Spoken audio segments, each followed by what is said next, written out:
Hi, Mr. and Mrs. Baker. What brings you in today? We are still trying to cope with the loss of our daughter to suicide.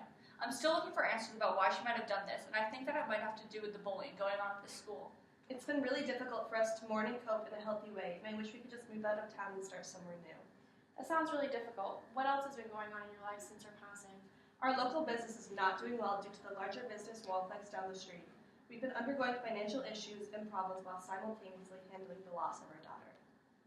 Well, I've been very involved in this lawsuit dealing with Hannah's suicide, and I feel like everyone is against me, especially the school system, and sometimes even you, Andy.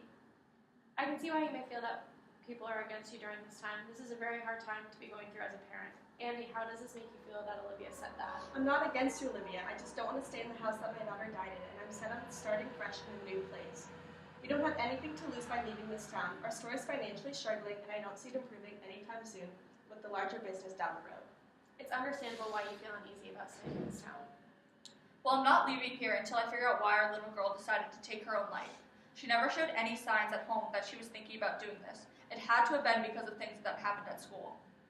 Clearly you guys are disagreeing about leaving town and starting new. It seems like you, Olivia, are set on winning a lawsuit, while you, Andy, want to leave and start new. Let's go back to the beginning where you mentioned how you believe your daughter would never have done this on her own, and that you think that bullying may have played a role in her death. Yes, I think that the students at Liberty High were the reason why Hannah killed herself. We had a great home life. We gave her everything we possibly could. Nothing seemed off with her. It just does not make sense. I thought Hannah was happy, and I feel partly responsible and devastated about her death. I feel awful because as parents, we didn't notice the pain she was enduring. I met with her about college at one point, and we discussed what her options were and the current grades she had.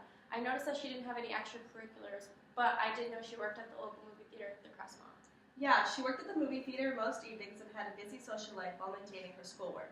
However, when we saw her at home, she seemed like her normal, happy self. But how am I supposed to just remember her normal, happy self when all I can picture in my head is walking in and seeing my dead daughter? It is very common for people to have trouble erasing that image from their mind after a traumatic event. This one moment doesn't define your daughter's entire life. Can you think of any happy moments you've had with Hannah? I remember when she was getting ready for the dance, she was so excited to go and looked so beautiful. I surprised Hannah and Olivia with the new Jeep, and Hannah's eyes lit up when she saw it. I think it's one of my favorite moments I've had with her. That was a wonderful night. I love seeing her so happy with her friends from school. I wish that times like those never had to come to an end.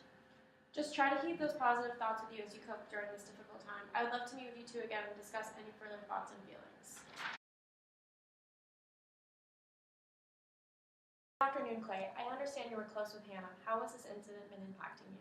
I was close with Hannah, and I did not see this coming. I know that Hannah was being bullied by some of our classmates, but I never felt concerned. She never expressed her emotions in a negative way.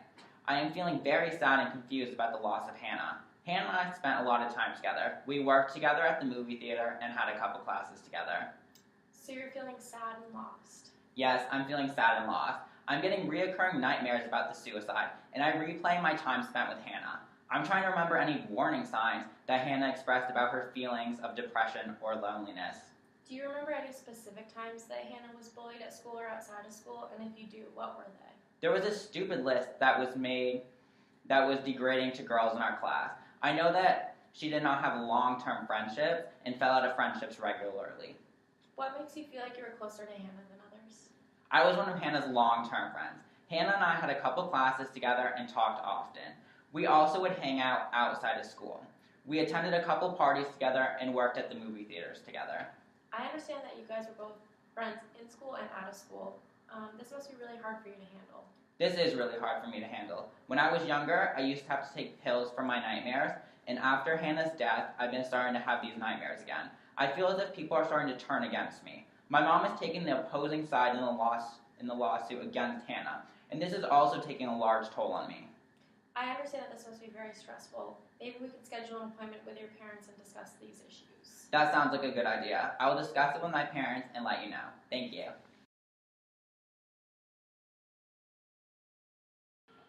Good afternoon, Tony. I understand you were close with Hannah. How has this been impacting you? Hannah was always very kind to me, and I was acquainted with her in school. I knew she was dramatic and was involved in a lot of demeaning incidents, but I never knew she was so alone. What exactly do you mean when you say alone?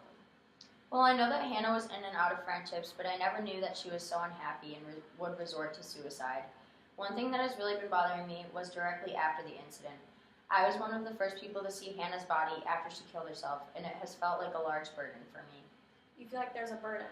This must be very hard for you, and I understand how this could be a lasting impact. Yes, I feel a bit of a burden because I feel like I should have paid more attention to Hannah's emotions. I also just feel like I can't unsee the image of Hannah being taken away in a body bag. I'm truly sorry about that, and I know that must be hard to cope with. How have you been dealing with this as time goes on? Has it been straying you from your normal routine? I'm working on moving on from the incident, but I definitely feel like I will be sad about it for quite some time. I'm glad you're taking the steps to move on. Let's try to meet again sometime next week to follow up on how you're doing. Thank you. I'll be sure to schedule an appointment.